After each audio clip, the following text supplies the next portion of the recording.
You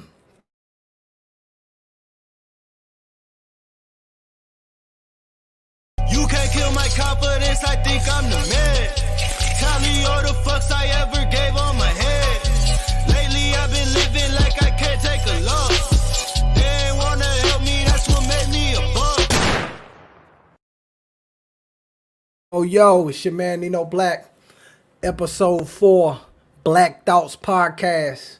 The revolution will not be televised, but it will be streamed. The chicken has come home to roost. The inmates are running the yard.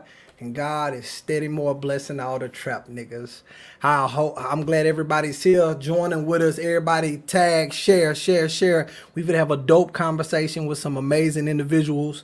For this show, I kind of wanted to be laid back. I kind of wanted to take a laid back approach to this because I'm just jigging with you. I'm vibing with you.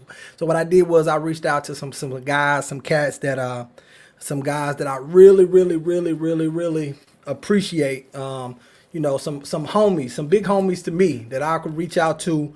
We have conversations and we get an idea, understanding on life. If I need to reset, I know I can reach out to these guys at any time and get that reset. So I decided, man, let me reach out to them, see what they got going on, man. See if we can have a guy conversation, man. I want to, I want to bring my brothers into the building, man. I'm gonna introduce them to you guys. And we're going to have a great conversation. We got a lot of great topics, man. The first guy is my OG. When I tell you he my OG, he my OG, man. He is who I am designed to be when I'm at the age of old. You feel me? With the wisdom, with the knowledge, the guidance, the words of encouragement, everything that he knows, man. My brother JC, she God, man. How you doing, brother? I'm doing awesome, bro. I really appreciate you inviting me, man. Thank you for giving me this opportunity to assist you as much as I can. Most definitely. So you got the suit on today, so I know you mean business. So I try not to cuss as much today because you got a suit on, okay? Don't do it like that. Be you, baby. And then my next brother, man, this guy does mentorship around the city. I'm gonna say around the world because I done seen him standing next to people like the real Rick Ross, the real one, not the rapper, the real Rick Ross. I done seen him mentor children with the legend. He's a legend in his own right. He would never say that out loud, but he is. My guy Ty, what's up, guy? What's up, bro? How you? What's up, man? Ali Life, man. What we doing? How we doing, big dog? Man, we good, brother. We good, man. Just glad to be here, man. Appreciate everything you got going on and what you do, bro. Most definitely, man. Most definitely. Now, I don't know when you start wearing the fro. I don't know if that means you got a lot of wisdom or a lot of money. Which one does it? Which one it mean when you start picking out the fro? I'm in grind mode right now, man. You got I'm in grind mode right now. I don't know. I don't know why I thought you was gonna blame it on quarantine. I don't know why, but I felt like you would. just grind mode, man.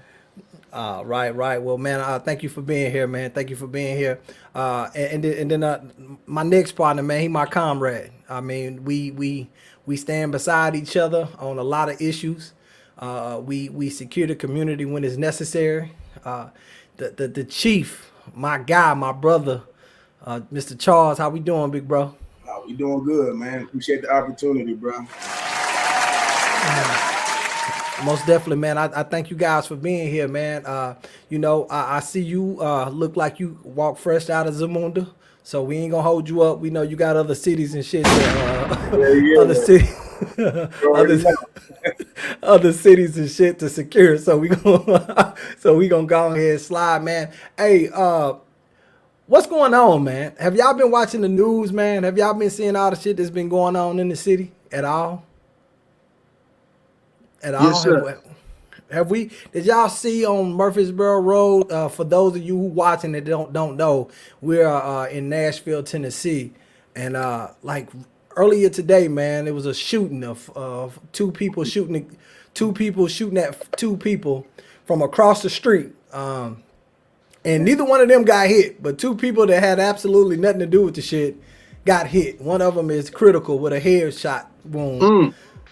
Yeah, and that was earlier today, man. And they got a little footages of it, and one of the guys had an AK-47. He's shooting that thing with one hand like he straight out of a 007 Golden Gun on Nintendo 64. The Wow. other person, he got an extendo. He's shooting. It looked like he got a Glock with an extendo on it, shooting from across the street. Ain't nobody got no training. You could tell their eyes closed when they shooting. They done hit 2 people, man. Random people. Yeah, 2 random people, man. That has absolutely nothing to do with it, man. What's going on, man? Because when I'm looking at these kids, they kids. They not even. They look young. They look every bit of 20, 19, 18 years old, man. What's going on in our city, man? Man, they done drunk the Kool-Aid, bro. They didn't embraced and digested this culture of I don't give a damn and gangsterism, and this is the result. Right. Yeah, man, I'm watching it, and I'm like, I know ain't now one of these motherfuckers took a class with JC, because he pulled the gun out of his drawers. That moment, he didn't even have a damn holster. He pulled it out of his drawers. And I could tell either he just got out or he still got the drawers that they gave him in jail. They was some bright blue drawers. I was like, oh, no, he still got jail drawers. So he just got out of jail. You know what I'm saying? I'm confused. I'm like, look, he want to go back. He miss his boyfriend. He trying to get back in there. Like, but that brings me to my first topic, man. The first topic is hyper masculinity. Have y'all heard of this? Yes, sir. Yes, Okay. And for those of you who have not, we have put the definition up on the screen. It's the term for the exaggeration of male stereotypical behavior, emphasizing physical strength and aggression and sexuality. So what do y'all think when y'all hear that? With all the shit that's going on in the world, what do y'all think when y'all hear hyper masculinity? Well, by the definition, and for people who don't understand, it's just guys who just think they want to be tough, just macho, just big. You know what I'm saying? Honestly, it's like that's the problem with a lot of violence and stuff that go on Right. in our community. Like you speaking about a shooting, I'm sure it was over something minor. It wasn't anything big, whatever it wasn't nothing big, but you want to show that you got nuts and you tough, because you got a gun, and it Right. probably was over words, maybe something that's posted on social media, right. anything, but that's the issue. I'm gonna say for all men, but like for in our culture, for us as black men, we prideful. You feel me? So you're not gonna punk me. You're not gonna say anything to me that make me look like I'm a hoe out here. You feel me? So Right. and that be the issue of why we have so much violence and stuff that goes on within. That's part of the reason why we got a lot of issues as far as the violence in our community. Right. Now, I mean, at this point, man, is that masculinity that you're speaking of, or is that just a man being effeminate? Because when I think of a man being masculine, I ain't responding to everything. You know what I'm saying? At some point, it's a level of meekness. You know what I'm saying? Right. So step on my shoe, don't call me to blow your head off, man. It's just, men get over a little shit like that. Now you cross my family, everybody gotta die. You feel me? Right. See, but that's the problem. There's not enough men out there. It's a whole lot of boys. I mean, Right. age don't make you no man. Right. And see, and that's what I was gonna say. For me, masculinity is the ability to be able to walk away from a situation that doesn't require aggression. To me. And I'm gonna be quite honest with you. That was the toughest thing for me to learn. Like for somebody to get in my face and do something, call me out my name or something like that, and me just to walk away. That was tough. But when I realized that that's, to me, that's what being a man is being able to walk away from that. Oh man, you can say whatever you want to say. Like, in 2021, people like, man, he talked bad to you, he punked you. I'm like, he sure did, didn't he? You know what I mean? JC, Right. what's your take on it, man? What's your take on it? Well, I look at it as a lack of balance. Masculinity, where with me and my people are from, originally Southside Chicago. Yeah, we learned that gangster shit, but guess what? We learned how to slow dance. We learned how to talk sweet to the females. We everything wasn't one way. You just, when you are a hammer, the whole world appears to be a nail. So you got a lot of these cats out here who only know one way to do things.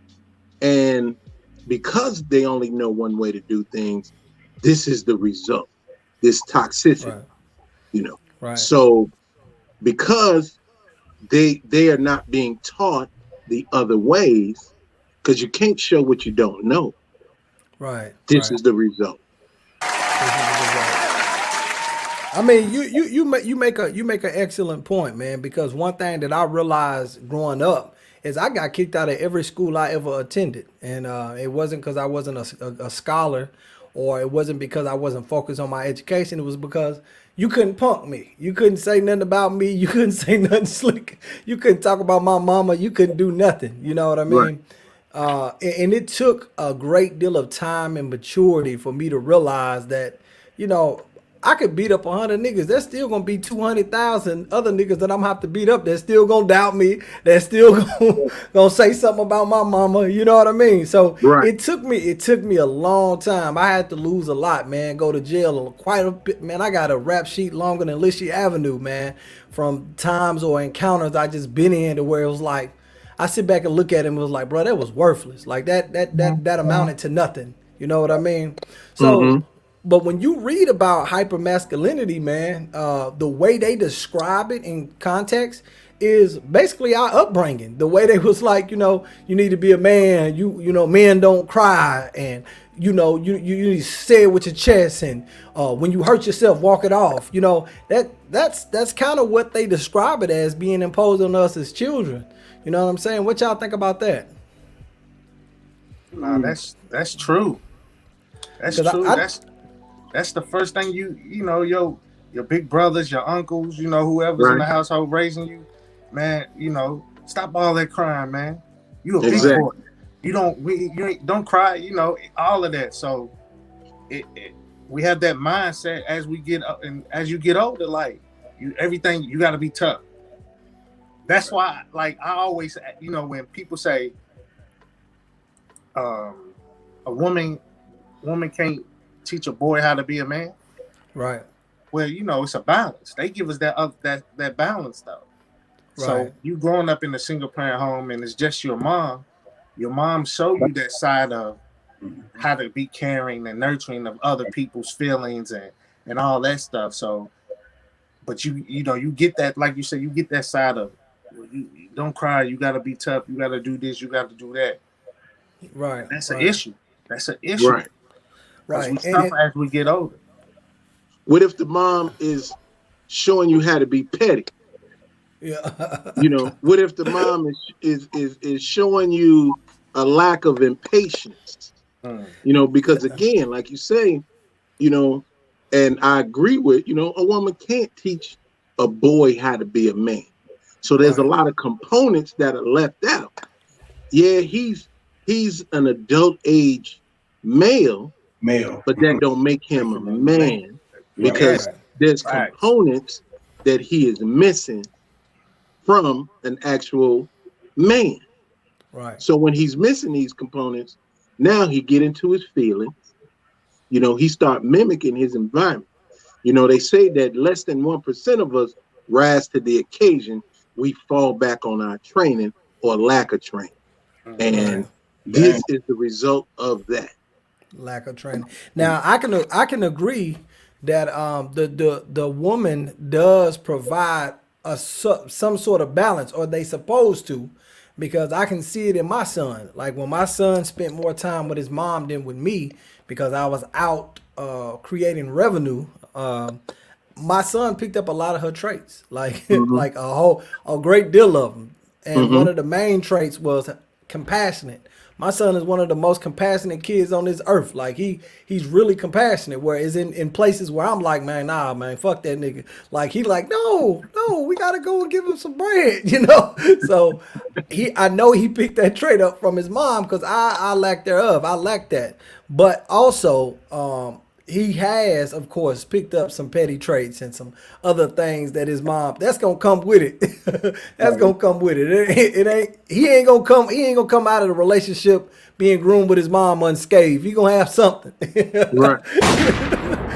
he gonna. You know, He gonna. there's time and place for everything, you know. Yes, absolutely. And when you start learning the application of time and place, that brings about maturity. Absolutely. You know? Absolutely. But Absolutely. when you start just lashing out emotionally, when you start lashing out because you felt disrespected, you know, overlooked, embarrassed, you know, your ego kick in, and this toxicity is a result of that. Right, right. Right. Now, Ty, you know you mentor children, you mentor young boys quite often. What are you seeing in this generation that may be different from our generation? What are you, or is it the same, or is it worse? Like, but what are you seeing with the new generation of children? Man, just like brother JC said earlier, it's just a lack of training. Like you can't, if you don't have that model in front of you, you don't know how to, like, if there's no man around, how you gonna Right, how you know how to be a man, or how you know how to act a certain way. These kids are missing, the presence of real men, whether it's in their home or just around in their community, that's going to show them the way. Like I right, was telling the story to one of the kids last week on one of our sessions. Like I remember stealing a car sign off a Chrysler, a Dodge Chrysler, to wear around my neck because I saw one of my other homeboys, do that. And there was that village. When they say it takes a village. So Miss Annette saw me. She got on me, told my grandmother. My grandmother got on me. Then when my mom got home, she got on me. And when my uncle got into the crib, he whooped me. Mm-hmm. So it's like right, that village, these kids, people are just sitting back watching in these neighborhoods, like watching them trash the neighborhood, watching them destroy it, be disrespectful to other young ladies. I mean, little girls in the neighborhood, and nobody's stepping up. We had this conversation before when about men just need to step up. And that's all it is. Men need to step. We need that village back. My homeboy said it best. With this one finger, I can't do anything to you. But if I ball all of them up, I'm probably gonna knock you out. You know what I'm saying? So we need everybody Good point. to raise these kids, man. It's tough out here, Yeah. especially with all those outside influences, music, movies, Right. all of that other right, stuff, man. You dealing with a whole lot of different entities when it comes to these kids. So right. once they leave your household, you got to understand that everything that you taught them, yes, it's still instilled in them, but you go to school, they're trying to be cool. They're trying not to be the ones being bullied. They're trying not to be the ones that's an outsider. So they want to fit in and be cool with everybody else. So everything Right. you taught them inside their house, for that moment, is going to be put in the back of their mind until they get back home. That's right. Right. So let me ask you this, Chief. Mhm. When we talk about the lack of training, we talk about the lack of understanding.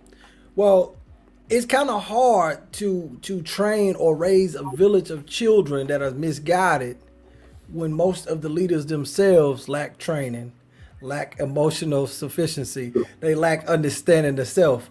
So how do we fix that issue? Because that's an issue all in itself. For me, man, it's just finding those elders, like brother She God, finding those elders that are solid, and for me, I'm not so much looking for the people in the past, but like for me, I'm a father of 11. So what I find is at some point they're gonna do everything I do and less of what I say. So so if they see me sitting down and I'm not when brother She God is talking to me, I'm saying, sir, I'm sitting down, I'm being quiet. My sons see that, my daughters see that, so they learn from my example, not so much of what I say. So I wouldn't necessarily say, like some people say, throw the elders out, man. But I do think at some point in my life, I found certain elders that I just sit up under, and I become, I just soak up all the wisdom I can from them.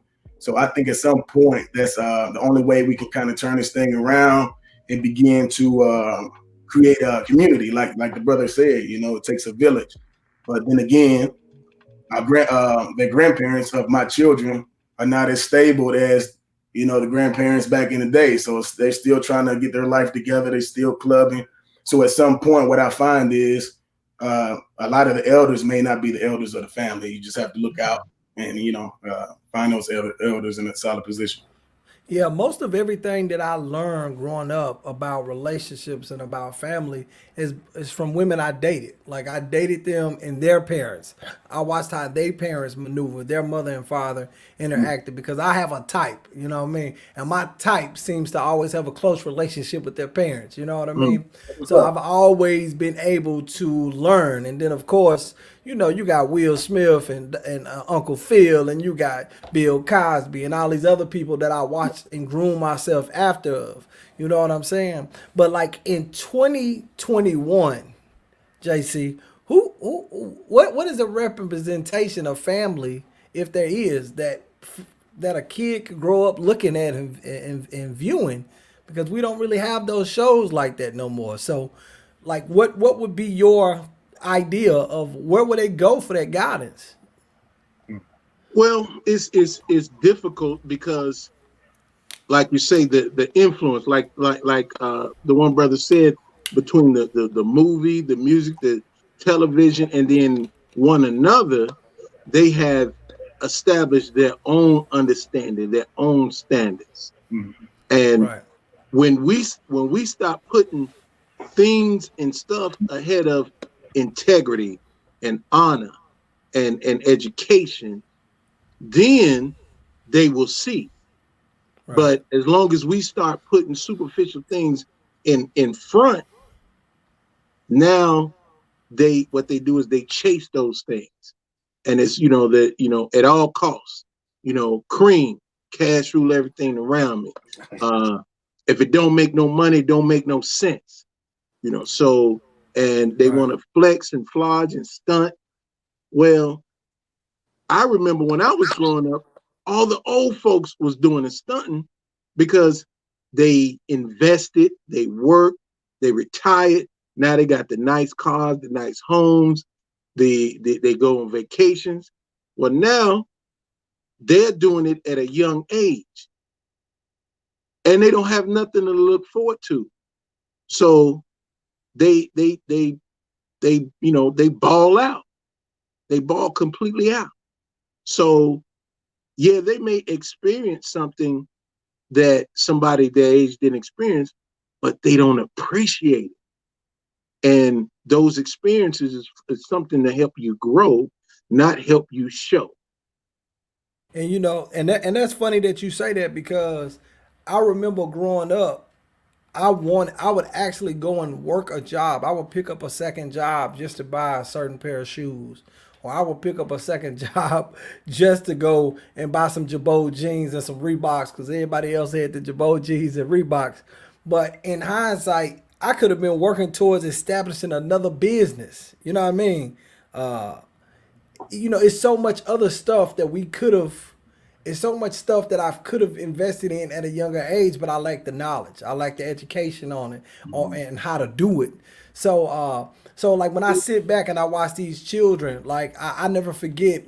My ex, she was a school teacher, and I was helping her move in her classroom for the beginning of the year, and it was a kid in the office next to his mom. I guess he was enrolling in school or doing something. I don't know what he was doing, but he had on some long marijuana socks, like the The socks had marijuana prints on them, leaves on them, and they was long. He had them all the way up his shin, up his thigh. They was real long. And I'm thinking to myself, as a parent though, Right. as a parent though, you okay with this? Like you okay? And oftentimes when I see a child been murdered or something like that, or goes to prison or commit a crime, their parents posted their pictures up saying, you know, R.I.P. to my baby or free my baby. It be pictures with them throwing up gang signs and Right. motherfucking bandanas on their face and guns in their hand. And I'm like, so you've always known this is going on. Like you've known that you're cool with this. Like I literally know someone whose son that was murdered, and every picture that she posted of him, he was ganged up. He had 100 people in the gang. And I'm just thinking to myself like, so like why are we surprised? Why are you surprised that this happened to him? Like it's hard to show empathy for something that you've allowed. Like you know, Right. You could have prevented. yeah, it's hard for me. It's real hard for me to do that. Now, don't get me wrong. When I was younger, I did a lot of dumb shit. But every time, and I got a great deal of siblings that can contest to this.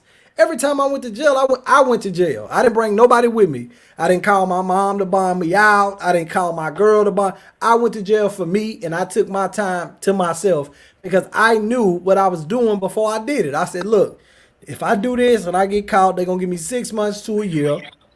Is it worth it? Yeah, it's worth it. I'm going to go and do it. So I didn't take nobody with me. You know what I mean? But, you know, I'm watching and I'm seeing these parents advocate for these gangbangers or these murderers or all these things. Like, you think for a second that when the police flash a kid on the screen, the parent don't know that's their child? Yeah. For a second, you trying to tell me it don't take much. You could take my son to Bolivia and drop his ass off, and I can see a picture and be like, hey, that's my damn son right there. You know what I mean? So BJ Anderson said all men need to ask themselves, do you want to raise your son and teach them how to be a man, or do you want they friends, TV, video games, and other entertainment raising them? What we think? Well, What you we know, think? they say that was it I want to say Thomas Edison or was it Carnegie? They say that most people don't recognize success because it's dressed in coveralls and look a lot like work. People don't that's want deep. they don't want to work towards that. You know, it takes effort, it takes time. And we live in an age of convenience, the microwave age. So we want it right here, right now. You know, and a lot of folks they don't want to invest that time, effort, and energy into that build up, and they get frustrated when it don't go their way the first time, and they just give up. So we see a lot of that going on, and when that go on, it trickles on, it trickles down. I could give you a different perspective. When I was younger, I think I was like 14 going on 15. My uncle and I was already kicked out of school, and I was at my uncle's house, and it was two of my uncles and it was my mom. And we was all talking, they was all talking, and I'm just kind of, you know, the 14-year-old child in the room. And a girl walks past the door, walking down the sidewalk. So, you know me, I turn my head, I go outside to see what it is. When I come back, they've engaged into a conversation in which that they have made a bet that I'm going to be dead or in jail before I'm 18. So Wow. that is the bet that they made. My mom, my two uncles, they made a bet that I will be dead or in jail before I'm 18. Now, me, I process that as you my mom. So if you know that and you telling me that's that, well, fuck it then. We finna thug it out. We finna do whatever. You know what I mean? So I'm going to. So 2 weeks, probably about 3 weeks after that, I got me a strap. I bought me a little Ruger 9mm with no hammer on it. It's like, shit, it's whatever then. If I'm gonna die, nigga, 2 people coming with me. Let's do it. So it kind of made me disregard life. Because if you telling me that, you my mama. If you know more than anything, shit, if you tell me I'm gonna be dead in jail, and then you two motherfuckers supposed to be guiding me, if you telling me I'm fucking then, well, we thugging it out then. So that's another perspective to look at it too, because sometimes we can, shoo our kids off into the wrong direction, whether we mean to or not. You know what I mean? Mm-hmm. So that's a different perspective, and I'm sure I'm sure you deal with a lot of kids who have heard that and feel that in their heart. Yeah, I've seen some of the craziest stuff. I want to go back to what you said about the pictures and everything. So I had to tell a mother, like, she was posting about her son. He turned 21 and she was excited. But the picture, my awesome son, my amazing son, I'm glad but the picture she had, he was on there with flip with the middle fingers up like that. So I hit her up. I said, hey, that's the only picture you have of your child That's the only one. to acknowledge him on his birthday. Like, that's what you want to put out about your 21-year-old son right now. So it's like, you got to be mindful of the energy that you throw out there as a parent. Sir. As a parent, sir. Because, like you said, you're gonna push your child into that lifestyle. Because if they only see, it'd be tough. Because like grandma's 35, mama's 24. You know what I'm saying? They still living their best life, just like Bernie Mac said. You know what I'm saying? Like, they looking you putting your children in positions to be out here on these streets, to get involved in all of this stuff because you're still doing it. Like, what pissed me off? I saw a father smoking weed with his son. Mm. Like 16, 17. Mm. And I'm like, well, if he don't do it with me, he gonna go out. Oh, okay. I get it. Keep that same energy too when y'all printing up them t-shirts. Yeah, when they blow his head off. Yeah. Hey, but you know what? A long time ago, well, I ain't gonna say a long time ago, it was like last year. Well, it was 2 years ago when it started. A girl posted on Facebook that her son's father got killed in the club and she got shot at the club, right? And she was saying that her son, since that happened, has been acting out. He's been doing a whole bunch of extra shit, going crazy, going wild. So she was like, she just needs something. She needs help. So a bunch of people tagged me in the post. So I reached out to her, had a conversation with her. She was like, okay, cool. What I'm going to do is I'm going to go and file my taxes and I'll call you right back. Well, that never happened, right? So the following year, she makes another post. But this time, the kid done swung at her and told her he hate her. So now it's done progress, right? Because you done let it slide, it done progress. So then I reach out to her, I meet up with her, I go talk to her, I go meet the child, I'm having a conversation with the child. The child, he basically, in so many words, what I discovered is he hurt. He hurt and his mom really don't communicate with him effectively, right? So I reach out and I'm constantly checking on her. I go see the child. Well, her boyfriend get out of jail. Now, keep in mind, she was with her baby daddy when he got killed, right? Her boyfriend, a year later, she got a boyfriend that's in jail. So she must have met him in jail or been knowing this nigga in school. He get out. He a drug dealer and still a gangbanger. She say, well, look, I'm just going to let him help him because he seems like he's better with him. No, what it is he don't want you talking to no other dudes. Right. Right. He don't want you talking to no other dudes, and he know that he's not gonna approve of me coming over and checking on y'all. He gonna think y'all okay. Well, cool. So I've set a timer to this situation. I've set a clock to it, and I know that's a terrible thing to say, but I've set a clock to it. I'm interested to know how this is going to pan out. So I most definitely did that. So I have not seen her recently. I haven't seen her in a while, and I haven't seen her post in a minute. But, I'm setting a clock to it to kind of see what we can do, to see what's going to happen. I'm anticipating it not being good. But what we're going to do, we're going to go ahead and take a commercial break. Once we get back from the commercial break, guys, we're going to get into the conversation about where the men reside. Where the man reside, where the man reside. So we're going to get into that conversation, man. I thank y'all for hanging in there.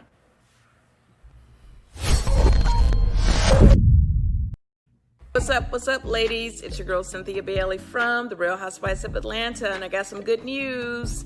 Dorbin Salon is back open. I know if you guys are like me, you see I have these braids over here. It's been a struggle during the pandemic.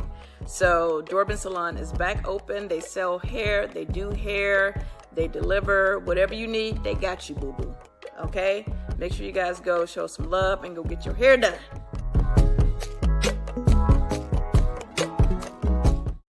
This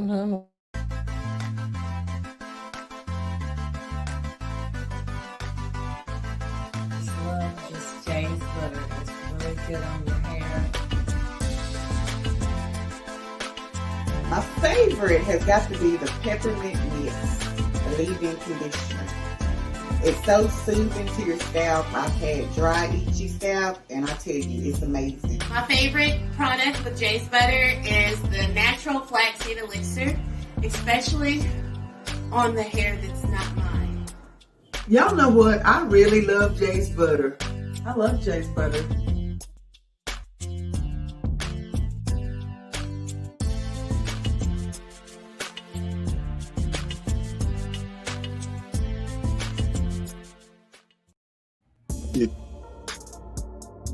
G Street Quick Draw Gun Magnet. Unlike the competitor who imitated and sell similar products with more expensive prices, G Street Gun Magnet Mount is specially designed and engineered to provide you the safest and most convenient experience. Do you want to access your guns quickly in case of an emergency? Do you feel safe in your car and at home?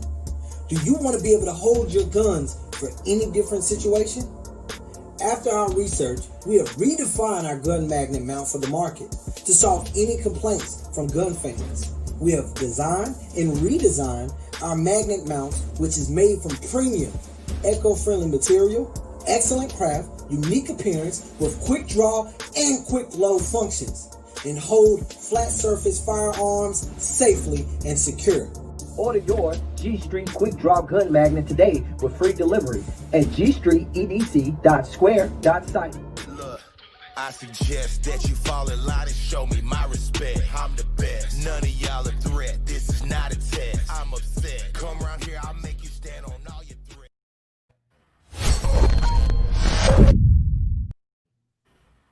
Yo, welcome back. This is Guy Talk. Episode 4 Black Thoughts Podcast. Thanks everyone for joining. If you can, hit that share button.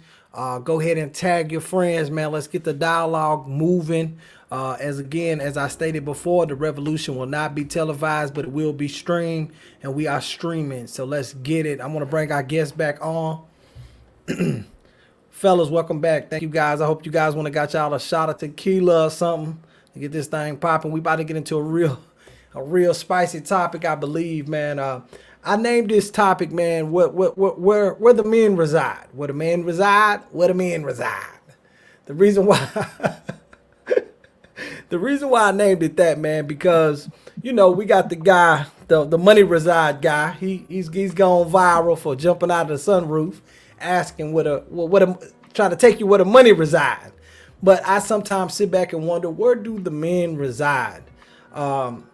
Me, brother JC, and my comrade Chief, we got tagged in a post in a Black People Making Moves post, and in that post, it was a woman, a black woman, and she was expressing how she has neighbors that stay above her. If I'm correct, she said she got neighbors that stay above her that are Caucasian.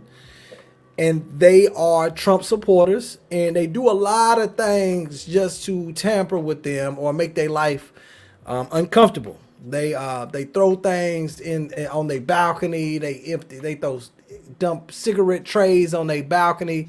They followed her husband to work one day. They've done a lot of stuff to these people and making their stay at this apartment complex very uncomfortable.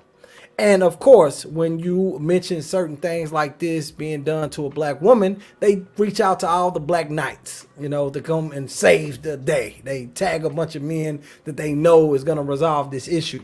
Now, the problem is, when they tagged all of these knights in this issue, we all was more confused than concerned, right? Because we was trying to figure out How in the hell can such go on when a man is in the household with the woman?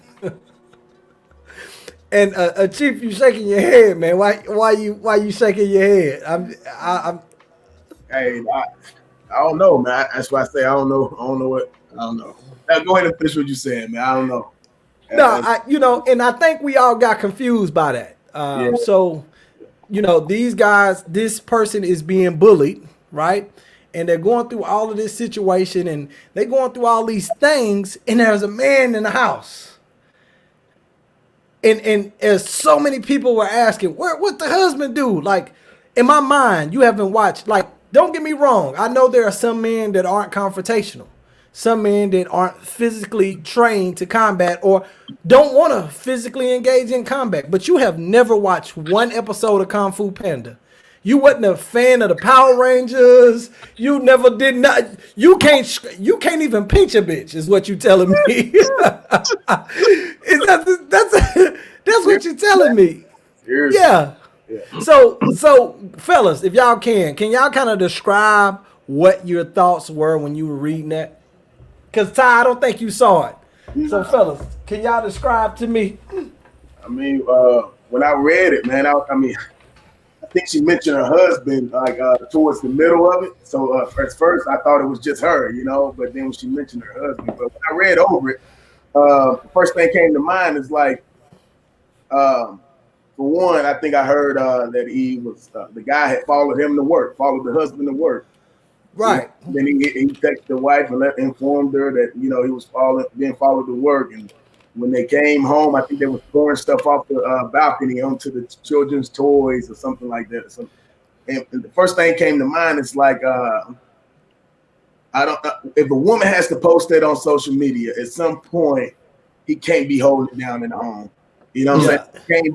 He can't be the head of the house at that point. And that's sad. Yeah, it's sad, man. Yeah. Well, what about you, JC, man? What did you? I kind of know some of your thoughts, but beyond those thoughts, what was your initial response or reaction when you saw it?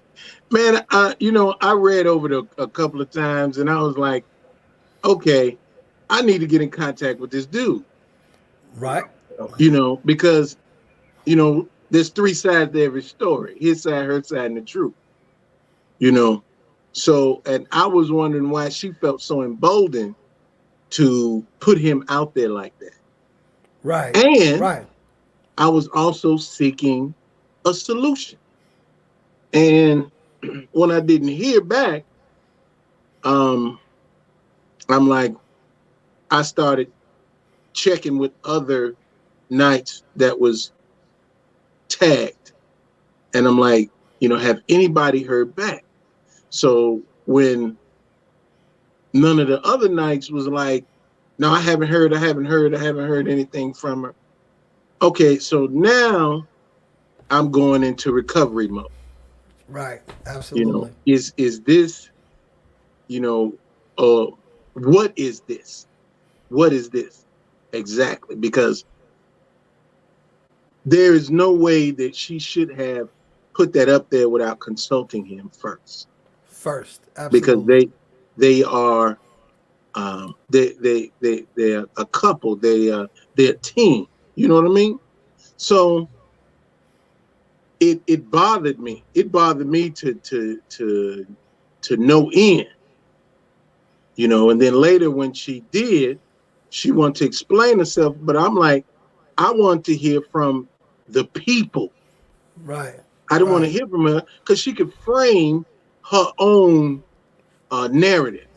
Right. Absolutely. I want to hear from the people, and none of the people had anything, especially none of the people I knew. I heard back from a lady who said, well, I did this, I did that. Well, ma'am, no disrespect, I don't know you. So I don't know if you are complicit in what's going on. Because I've worked the espionage, worked in circumstances, CONUS and OCONUS, meaning continental United States and overseas, where this is what they do to flush out certain elements. Right. Absolutely. Absolutely. So I'm I'm concerned now. I'm Right. deeply concerned, not necessarily for her, but for everybody that was tagged. Right. Right. And I still didn't get anything satisfactory from it. So, I wipe my hands of the situation Right. because it's chess, it ain't checkers. Right. Do you know how often? Do you know how often I can like and maybe you guys can vouch and feel the same way. Where I can see a woman on Facebook and she's changing her oil and talk about how she's watching YouTube to change her oil or she's putting a bookshelf together or something. And she got a whole man in the picture above and the man is grabbing her butt and he kissing on her and everything, but she's Mm-hmm. putting his dresser together by her damn self. Or, Mm-hmm. a woman make a post and said, "Hey, do y'all know any movers?" Or do you know anybody that cut grass? Or any of these things. And it just, it bothers me because it's like, why is he there? Is he in the ornament? Like, is he there to be something for Ty to steal and put around his necklace? Like, what the hell is the man in the picture there for exactly if he does nothing? Well, you giving him a title he hadn't earned. He's not a man, he's a male. Male. He's an adult age male. Exactly. Because a man would be able to step in and fulfill certain things that she can't do herself. That's the whole purpose of us getting together. She could do stuff we can't do. We could do stuff she can't do, Exactly. and we come together and do it together. So it appears to be no togetherness. Yep. Right, right, Yep. right. Yep. You got something to say, Ty? Or you frozen? No, I was gonna say that picture you saw probably was that's a woman raising a grown boy. You know what I'm saying? That's she probably claiming him on the taxes. Right. Right. That's right. Shit. Because at some point, man, he seen mama put that dresser together by herself. He seen mama change that oil or some shit. That's he ain't got no heart in them to do different, man. That's what he's thinking. Yeah. Well, believe it or not, man, a lot of women, that's what they have in their household. A lot of black women, that's what they have in their household. They have I believe. they have grown boys. Now let me ask y'all this question. Y'all remember I'm gonna say her name wrong, but her name is Atanya Jefferson, the 28-year-old woman that was shot to death by the police officers in Fort Worth, Texas. Y'all remember that? It was on October the 12th in 2019. Basically, the police arrived to a home after her neighbor called and said that her door was open.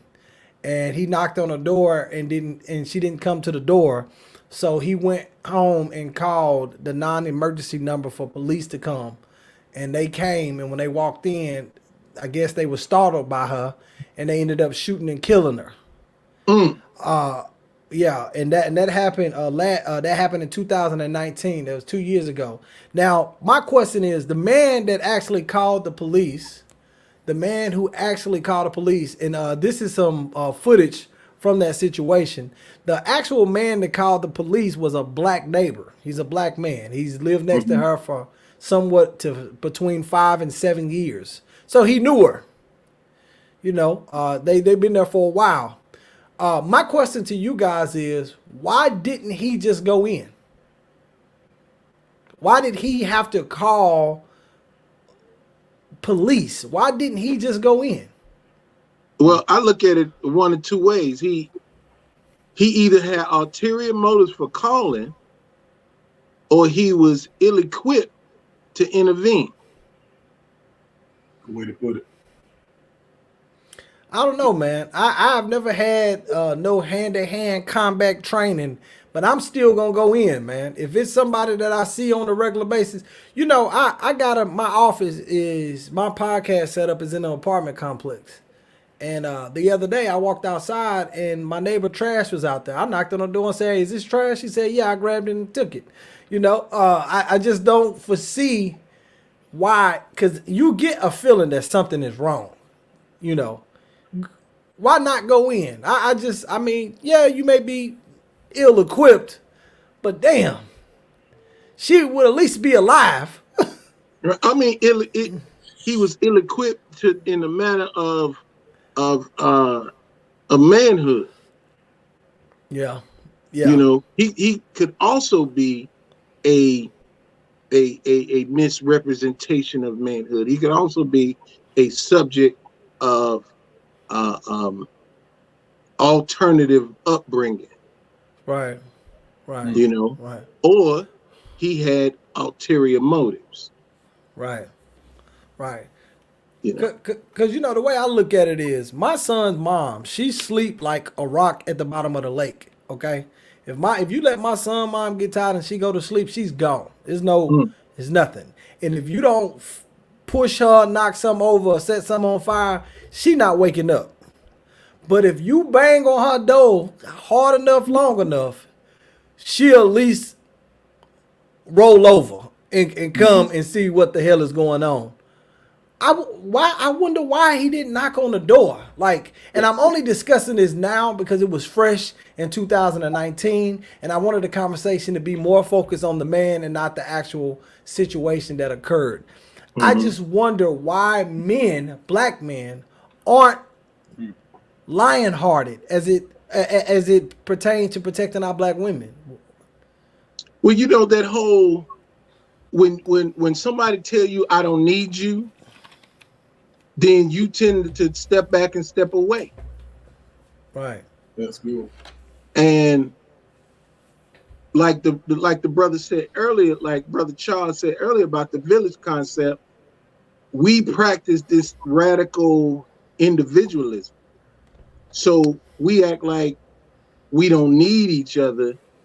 We're independent of each other in a codependent environment. If you are truly independent, you'd move to the hills.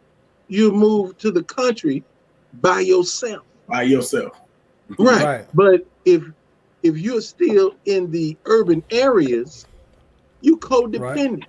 So therefore, neighbors are just that. Your neighbors. And he didn't practice the neighborhood. He just practiced the hood part. Right. So when me personally, I've never, well, I ain't gonna say this. I was in a relationship one time where a girl told me she don't need me, she just want me. Mm-hmm.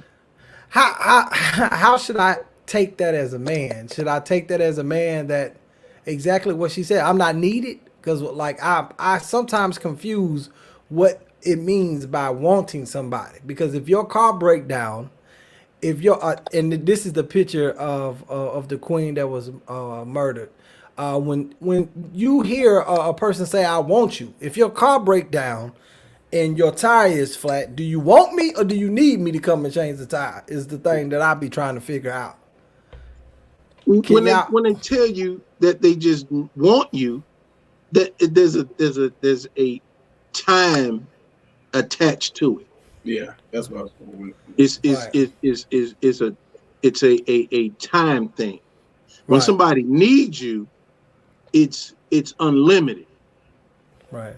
It's unlimited. I mean, for the small, for the big, for the shallow, for the deep, that's a need.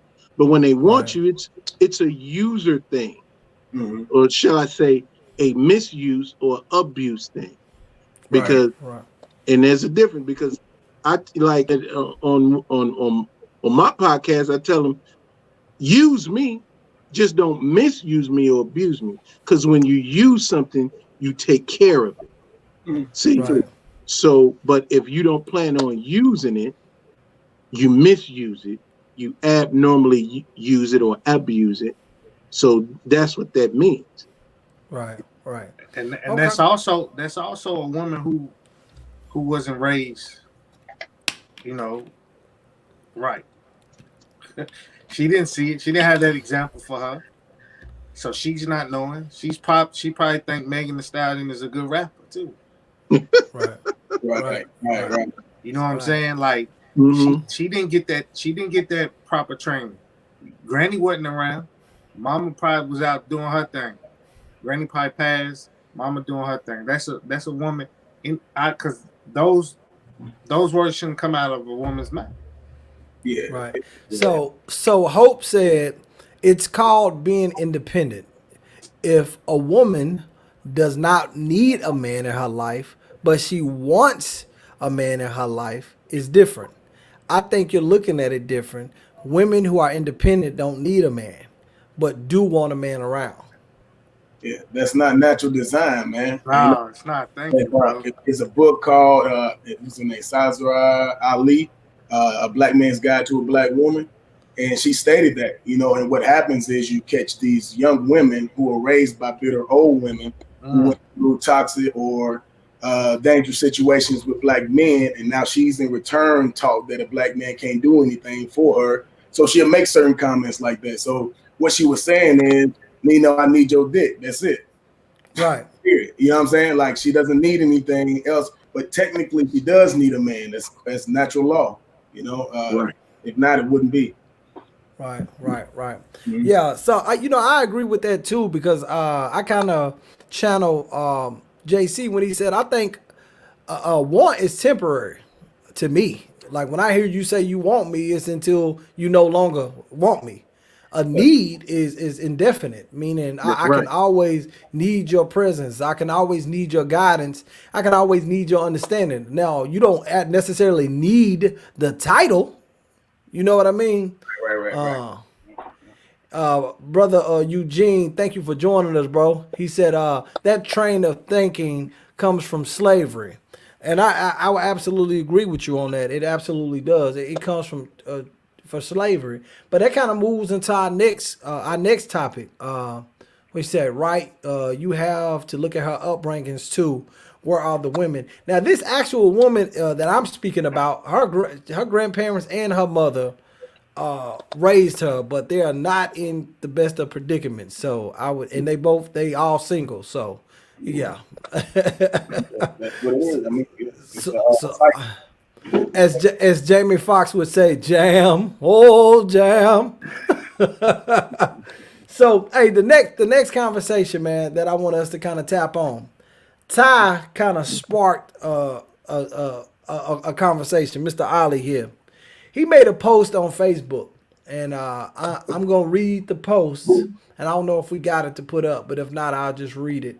The conversation that he said was, there are not, I repeat, not qualifications to consider yourself a street nigga. Number one, someone who has been to jail.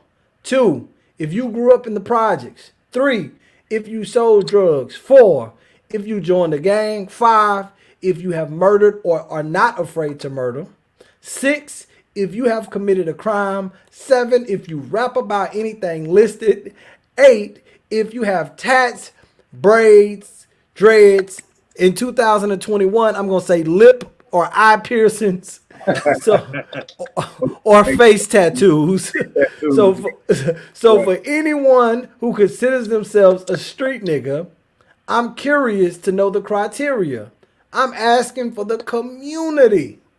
Fellas, what does it take? I want Chief to answer this question. What is the criteria to being a real street nigga? I don't know. Honestly, I never subscribed to that title, bro. You know what I'm saying? So I can't really say, but if you in today's time, that's what a street nigga is everything he mentioned. Everybody thinks what a street nigga is: a gangbanger, one who don't care for his children. He's reckless. He'll pop that pistol at any moment. So honestly, I can't even give any positivity to the term street nigga, because it's irrelevant. You know what I'm saying? At some point, I see us as, something different, gods and kings at this point. So I can't even speak on it being positive. So I'm gonna leave it at that. Yeah. That's a cop out, but we gonna let you all day.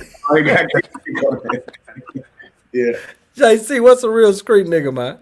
Well, to me, a nigga by itself upholds the tenets of what the oppressor meant for what a nigga to be. So now In the modern day, what you're doing is you are submitting wholeheartedly, voluntarily to this stereotype.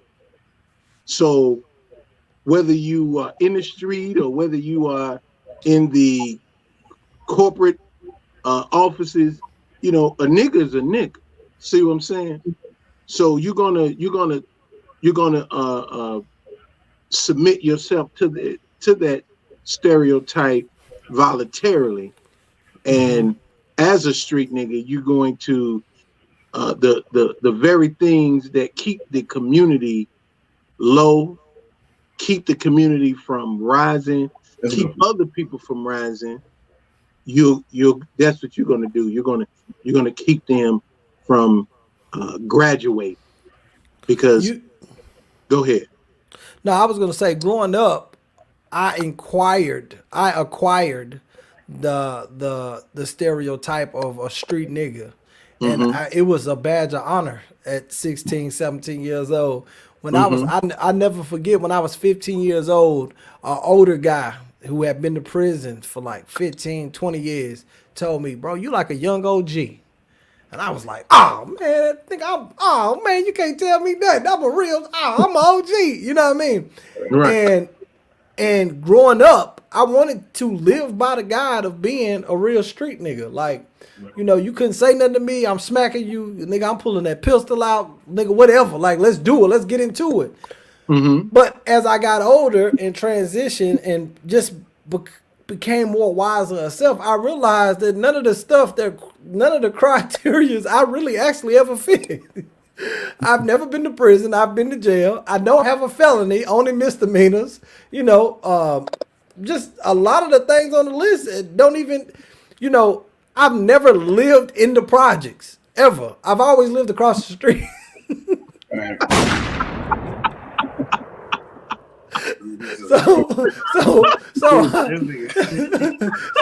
So I never lived in the projects. I lived.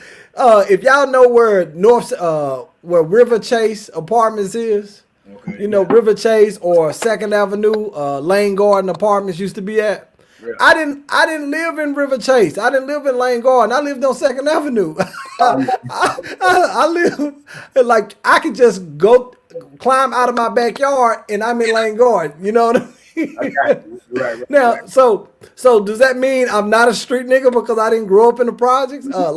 So I've always wondered that, and quite often you'll see me post on Facebook and go, "Where am I from?" Because so many people say you're not from out east, you're not from out north, you're not from. Well, where am I from? I done lived on all sides of town. So right. Where am I from? They like, "Where were you born?"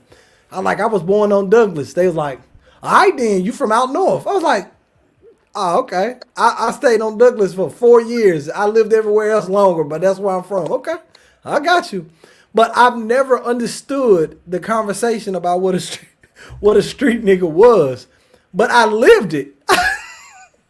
Right. Yeah, it's just like what She God said, man. It's just deteriorating the community, man. Deteriorating the system, man. That's what it is. Like, look, I wanted to be the best street nigga possible. I wanted to get a degree in the shit. I was like, I thought I was gonna get a fucking parking spot and some more shit. You hear me? You did. You got it. In jail. Right. So Ty, question for you, man. What made you post that? What was the situation behind the thought process? I was speaking with one of the kids, and they was listening to, I can't even remember the rapper's name. One of these new era rappers with the face tats and the piercing and all of that stuff you was talking about. And they said that they were street niggas, and I was like, "Nah, that's not what you are. You more than that." I said, "But the thing is, these rappers rap about the life that you're actually living now. Like, you're in that environment, right? So you're growing up in that. And what he's talking about, have you thinking that that's what you're gonna be, a street nigga, and that's what he is. When he's rapping in $1 million studio, he got all these he's not even going back into the environment that you're actually living in. He's rapping about it, You know what I'm saying? He's rapping about it. He's putting that energy out there. He's and you're believing in it. Like you soaking all that in. I told him, I said, man, street nigga is a fictional statement created by our culture. You know what I'm saying? That's a term created by our culture to glorify a lifestyle.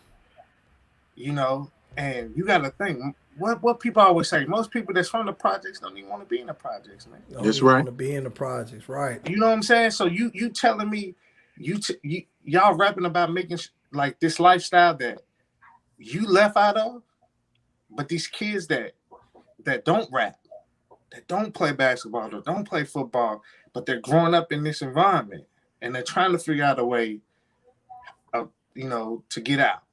You're telling them that the only way they can do it is they go get a gun, they hustle, they do this, they be street niggas. That's not a real term, man. That's not real. Because if that's the case, everybody is a street nigga. That's right. Like I told Nina, what I tell you, I said, bro, okay, well, I was on probation. I got locked up too.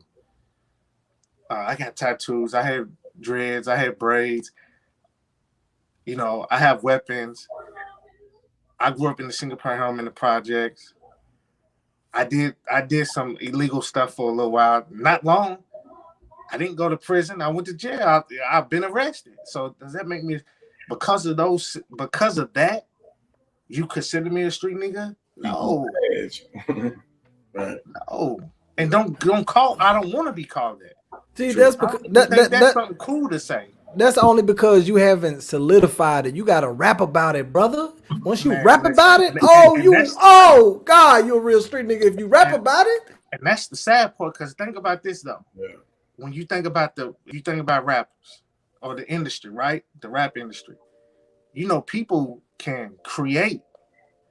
CB4 was rappers too. They was from That's right. But they was created characters. There's a whole lot of people who CB4 out here that's in this industry. You don't live like that.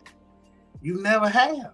And even if you have, you're not living that no more. My thing was just be mindful of the content that you put out. If you're going to rap about a situation, but you got to show the flip side of it.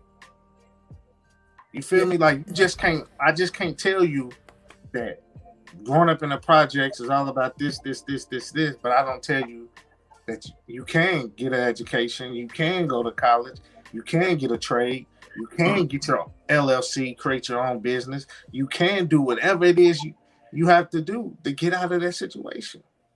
You know, it's just like it and that pisses me off. I hate to hear people say that. Yo, I'm a street nigga. You do construction? You brought me to 2 points. When I first moved to Antioch, don't ask me what year it is, what year it was, because I don't remember. But when I first moved to Antioch, it was so many dudes that went to Antioch that claimed to be from out east. They're like, I'm from out east. And I'm like, no, motherfucker, you don't want to be from out east. Trust me, our house got shut up. That's why we here. Be from Antioch. Motherfucker, it's cool to be out here. Y'all get to walk dogs and shit. You know what I mean? Like, hey, like, whoa, no. Stop telling people that. You're not from South 8. You've never lived in South 8. Just be from Antioch, motherfucker. Your mom worked for Channel 5 News, motherfucker. I remember one time my uncle was in the service and he bought a Mercedes Benz, a 300 SD turbo diesel. He got it tricked out with a gold trim and all of that. I bought that car from my uncle. It was an 82. One of my classmates' mom bought him like a 96 or a 95 or a 2000. It was a newer model Mercedes. It was a newer version than mine. This man went and traded that thing in for a Caprice just so he could put rims on it. Damn. And when I tell you, I said, man, like you could at least sold it to me first. We could have traded it in and got 2 of them damn Caprices. Right. You know? But yeah, that's what he did, man. He traded that thing in and got a Caprice Classic, put some rims on it, put some speakers in the back. Yeah, absolutely. It's imperative, man. That's why we got to have a rites of passage, man, for these young brothers. I mean, we got to create some type of community, man, where we can train them up, bro, to get them out of this mindset. This shit ain't cool. even when we was doing it, that shit ain't cool. But you look at it, all the OGs was locked up or they was getting killed. So shit, a lot of ones is running it right now. So this is a result of it, you know. Yeah. Right. And see, and Miss Barbara said for some, being a street nigga is a compliment. That's right. We need a new term. And she's right. Growing up, when somebody was like Nino, a real street nigga, it made me feel prideful. Like, yeah. It made me stick my chest out just a tad, just a tad bit more. You know what I mean? Exactly. So somebody inboxed me and asked me what is CB4. CB4. Anybody want to explain what CB4 is? It's a movie. Yeah, it's a movie, a Chris Rock movie about some suburban cats who want to break into the rap game, and they kind of like the same story of what's his name, Rick Ross.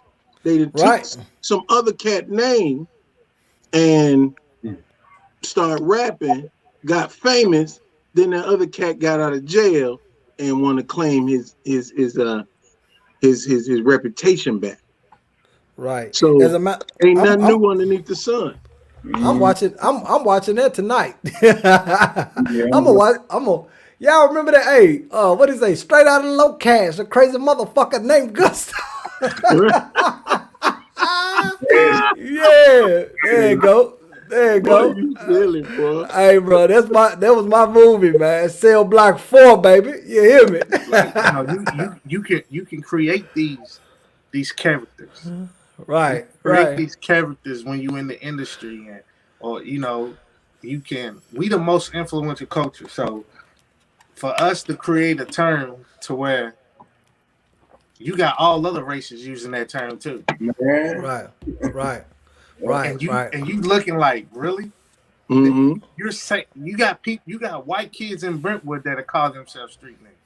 Man, I seen a video fight of two white kids from Mount Juliet. They was fighting in the car. They was like, bro, get out the car. You ain't no real nigga. And I'm just thinking to myself, it's 6 white kids out here. Man. You ain't no real nigga. That's what we do. So if we influence coaches to say stuff like that, what you think we could do if we just start thinking before we put out that negative energy, man? Like, it's just like I said, we gotta be mindful of the stuff that we put out there. Right. You just have to be mindful. These kids are like sponges; they gonna soak everything up. But you gotta look at also that a lot of times we not putting it out there. The industry putting it out there. Yeah, that's right. We have to be the ones who say, "Hey, that's an image. It's an image, and an image is like magic. You know what I'm saying? It's sleight of hand. It's not what it appears to be. They're actor. I'm gonna tell you the funniest thing that I saw, man. It tripped me out. Bobby Shmurda was performing his album for Epic execs.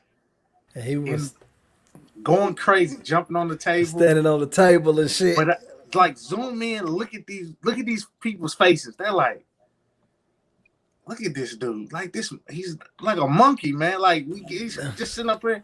But the thing is, they're like, he's gonna do all of this and make a fool of himself, but we're gonna make millions off of this guy. That's right. And he's going to jail. And he's going to go to jail. He's not going to even be able to enjoy the success. But we still get that money off all his music. And he going to jail. He going to prison, and he gonna go for a minute, and we gonna recoup every time his song get played. So it's like now, okay, he come back on. You know what I'm saying? Like that's what we just got to be mindful, man. Like, it's sad. Yeah, like look at him, and you just look at the fact they just looking at him like, come on, bro. Yeah, look, he on the table rapping, like, and they they already had his check cut before he got on the table. They said, oh yeah, he gonna gross us a lot of money. The funny thing is, room full of white folks, every word he rapping, nigga this, nigga that, nigga that. But as soon as one of them white folks call him a nigga, he ready to fight. Oh yeah, with it. Yeah, but nah, man. So the next question I got for y'all, Cause I don't think y'all want to debate Jay-Z and Drake, right? I think we got an understanding of that. Yeah, yes, I understand. Yeah. It should be. So Mike Tyson got a show called Hot Box. And on the show, Mike Tyson made a couple comments. And the comments is, he said, Mayweather is not the GOAT. I enjoy watching Pacquiao more. He says, Floyd's a great fighter. Don't get me wrong. He had 50 fights, Tyson said. He said, listen, Sugar Ray Robinson had 40 fights. He lost one. Then he had 78 fights straight winning streak. 40, lost one, then a 78 fight winning streak. God damn. He said, what is that? Julio Chavez was 89-0 before he lost. Don't tell me about your greatness if with only 50 fights. What y'all think about that? You got to look at boxing. Boxing is a sport. Right. And the rules of the sport dictate the sport. I'm a former boxer, amateur. I also went to the 92. I tried out for the 92 Olympics, got disqualified because I had a professional kickboxing background. So you can't be a pro coming into amateur. All right. So you look at the rules of it.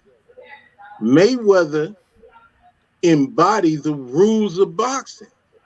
So that makes him the GOAT because of the simple fact that now there's a difference between a fighter and an athlete, a sportsman. See what I'm saying? Now it just so happened to be that the sport features fighting. Right. So because of his accomplishment in the sport, yes. So if you look at, you don't look at the volume, you look at the accomplishment. And he embodied the sport. It was about what? Points and how he gathered the points. Bro, he's undeniable when it comes to the sport. Now, if you want to talk about somebody who was a gladiator in the sport, then that's a whole different thing. Right. And that's how I look at it.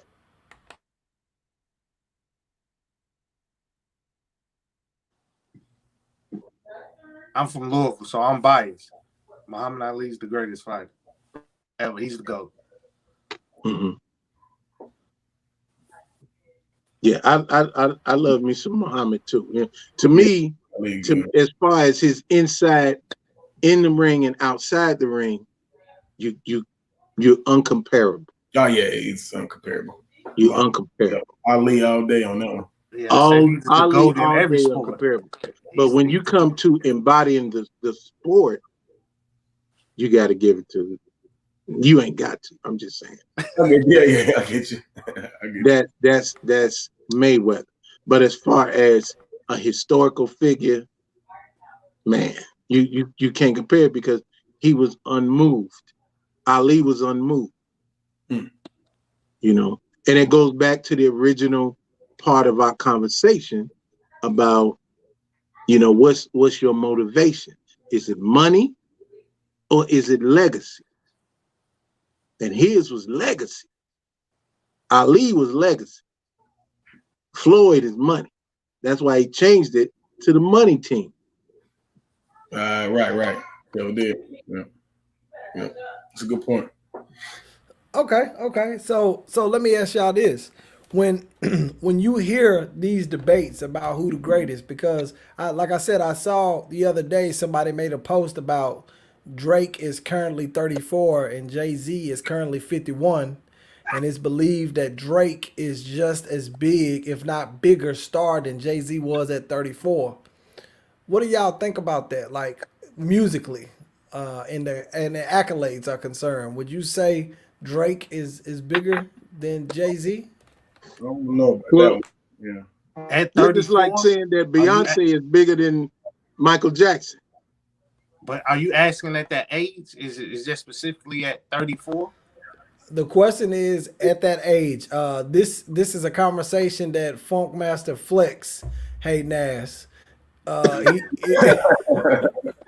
know, Funkmaster Flex behave, man. He is what he threw out there. It's a conversation he threw out there. He said, for context, the Black album was released when Jay-Z was 34, and that same year Drake's comeback season was released.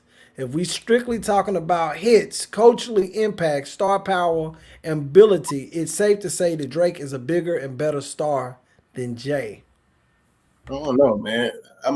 This is me, bro. Like when you talk about the GOAT, the greatest of all time, like I just personally I don't like when they compare like Drake to Jay-Z or LeBron James to Jordan or Mayweather to Muhammad Ali. Like you gotta understand, man, back when Jay-Z was making music, all the shit he had to go through to get that success. You know what I'm saying? So you can't compare that. Right now, you know, Drake is, you know, he's probably, from what I understand, he got a ghostwriter. So half the shit he got ain't really what he putting out. So that's just my take on it, man. I don't like to compare old school against new school because they join way too much, man. Yeah. Right. Yeah. You know, because they do the same thing with the comedians. Yeah. They say that Kevin Hart versus Eddie Murphy. Well, you looking at the tools that Eddie Murphy had to work with versus the tools that Kevin Hart had to work. Kevin Hart had internet. Internet, right? Exactly. Right. So it's a different era, and I think that Michael Jordan said it best. It's about era. Era. You got to look at the eras, what you had to work with. And see, that's my same concept, because you got to think about it. When Jay-Z was out, there wasn't no streaming. You had to go on. You actually had to go buy a physical copy. Yeah, so for Jay-Z, radio play wasn't as significant as album sales. So that's why Jay-Z patented his career around album sales. So that's why he got 15 number one albums and only 5 #1 singles, because he went around.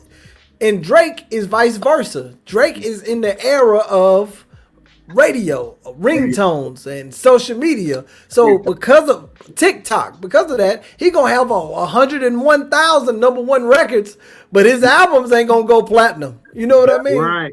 And plus, you know, he got that Lil Wayne cosign coming out the gate. You know, so that, you know, Jay-Z didn't have no cosigns. I got you. Okay. You know, the Rockefeller did it on their own, straight independent. Yeah, you know, got it out the trunk. So, like you said, but it's still the eras. I get that though, but I wouldn't compare. I wouldn't do that. And I like Drake, but when you if you was thinking about like at the age 34 or whatever, I thought about that. I was thinking like, man, that's pretty tough. But really, who cares, man? Drake's the light. He's the light skin. They got a cosign by Lil Wayne, man. Let's talk about that. And don't forget, he had the Degrassi cosign as well. Yeah, man. You know everybody's gonna listen to the music of a kid in the wheelchair, man. Come on. Hey, so look, so for the final thoughts, man. Any questions y'all have for each other? Any thoughts y'all want to get off y'all chest? Like what y'all got for the final thoughts, man? Because we wrapping it up. We moving into the hour and 30-minute mark. You know, time flies when you're having fun, but I don't want to keep everybody. JC Chagal, you got anything going on, man? Well, you know, real is relative. And I know cats who call themselves real, but they real in their own mind. You know what I'm saying? It ain't what you say, it's what you do. And, you know, those that know me know I'm about balance. So, you can claim to be whatever the hell you claim to be. But if your tree ain't bearing fruit, there it is. you know what I'm saying? All you are is just somebody that's just put up there. So I want people to know that there's nothing that can be done, that won't be done, that will be done if you don't actually do it. So don't fall for the okey doke, like my man say. Don't fall for the banana in the tailpipe. You know what I'm saying? Look at the fruit that they bear, and that's gonna help you guide your way through, because cats can put some words together that's real sweet, and words are beautiful, but action is supreme. There it is. There it is. And to piggyback off of that, man, it's just, like I said, man, I just encourage every brother, man, brother and sister, man. I come from a mental health standpoint, man. So I just encourage everybody, man, to reach out and get therapy. Start talking through some of these issues. And actually start looking within, introspecting. So that's just what I lead to y'all, man. So like I said, man, I just want to appreciate Nino and Royce Rant, man, for the opportunity to be on here to have the discussion. But yeah, that's briefly what I'm gonna leave with you, man. Just focus on the mental health and try to restore this what we call community for the parents, for the parents that are around now. Don't focus on the people our age and trying to change the elders and things like that. Just try to be an influence, impact the people or the little people that's in your home. That's what means everything. Yeah. Before I do all my shameless plugs, because Nino gonna let me do that. Appreciate you, Nino, for having me on the show and everything like that. But I always say, man, I always tell, like, choose love over hate. Hate is too heavy of a burden to carry. You know what I'm saying? So we gotta figure out how to, continue to show love to one another and have unity. You can't spell community without unity. So we gotta have, we gotta seek that. We gotta seek the unity amongst our culture, amongst people in general. But we gotta start with our culture, because we don't know no other race. We don't know anything about them, but we're Black. So let's focus on our people, and then everybody else will fall into place, because we are the most influential culture. You know what I'm saying? So with that being said, you can check me out every Tuesday and Friday, IG Live, the Soul Project Show, 5:30 p.m. CST. You can pick up the book Aliism at my website, AliLifeYouthProgram.org. Go cop that. Motivational quotes to inspire people to live life in excellence. Check out the website if you'd like to volunteer, if you'd like to just be a part of any of our sessions, to pour into these young men, to speak life into them, man. Just reach out, hit me up, shoot me a DM, shoot me an email, because they need to see positive Black men doing things that are not just rappers or athletes and everything. They need to see Black men who's successful, and it's not because they can run fast, jump high, they got bars. You know what I'm saying? So that's my spiel right there, man. Ali life. That's what's up. What's up, man? And don't forget about the Ali clothing. Can they purchase the Ali clothing on the website as well? On the website, yep. Go cop that. Like, the kids created the idea to start the clothing brand when we first initially started the program in 2010. So all the ideas for the shirts are from the kids, and it's been that way for years, man. We got hoodies, sweatshirts,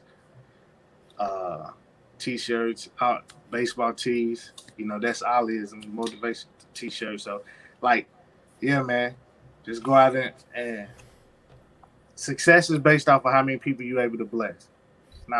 It's not monetary. It's about how many people you're able to bless. I'm trying to change lives every single day. Money gonna come. I don't chase money. Because you where the money reside. Where the money reside, where the money reside. Stop saying that. You gotta stop. You gotta stop that. You gotta stop. So man, listen, man. Well, JC, you got anything coming up? Anything you want to shout out, brother Charles? Anything like that before I let you guys slide on up out of here? Yeah, I'm still doing the first time shooter, basic marksmanship, defensive shooting, and advanced shooting classes, as well as handgun permits. You can get all that information at www.jcshigog.com. And I also do various speaking engagements for uh, motivation, inspiration, and education in reference to survival. So if you are interested in that, go to jcshigog.com and let's build and grow together. And I want to give a shout out to Brown Brothers Studio for Wake Up with JC. I'm over 80 episodes deep, and it's something that is kind of like what the idea was to preach without preaching, and give that information for those that need it, want it, and that want to grow. Peace and blessings. Absolutely, absolutely, brother Charles. Yeah. So like I said, it's Chief Charles. You can find me on Clubhouse, Chief Charles Burns. You can also find me on Black Panther Nashville. I am the 2-star general in Nashville, Tennessee, of the original Black Panther Party, and I'm a member of the Hugh P. Newton Gun Club. So if you would like to donate your time, any money, anything like that, that's always there. If you'd like to participate with us, we have a community garden. Right now, we go on our own food. We're teaching the children and to grow their own food. We also taking them, through the Panther Cub process, teaching them how to properly handle firearms or what to do when they come in contact with firearms, and the whole nine. So if you go on Black Panthers Nashville Instagram page, you can learn more about that. Inbox me, and I would just leave it there. All right, I appreciate that. Well, I thank you fellas for joining us, man, and I hope everybody that was attending today was able to catch some jewels or some gems that was being dropped. Somebody inboxed me and told me they had their son watch it. They made their son sit down and watch it, so he can kind of gather some information. So that's good. That's a blessing. So I just off that alone, I look at the conversation as a success. I thank you, brothers, for always being there for me. So whenever I'm able to reach out to y'all, y'all always answer. Now, Ty, now he don't answer immediately. I don't know what the fuck he be doing, but I appreciate y'all for being there for me, man. I got another show coming up. I'm gonna tell you guys more about it, but we're gonna do something different. But I appreciate y'all for being with us. I'm gonna go ahead and conclude this thing. Thank y'all so much. Royce, if y'all can give me the screen. Yo, so on this episode, I kind of wanted to just give y'all a laid back approach and kind of let you know what kind of goes on in the mind of black men.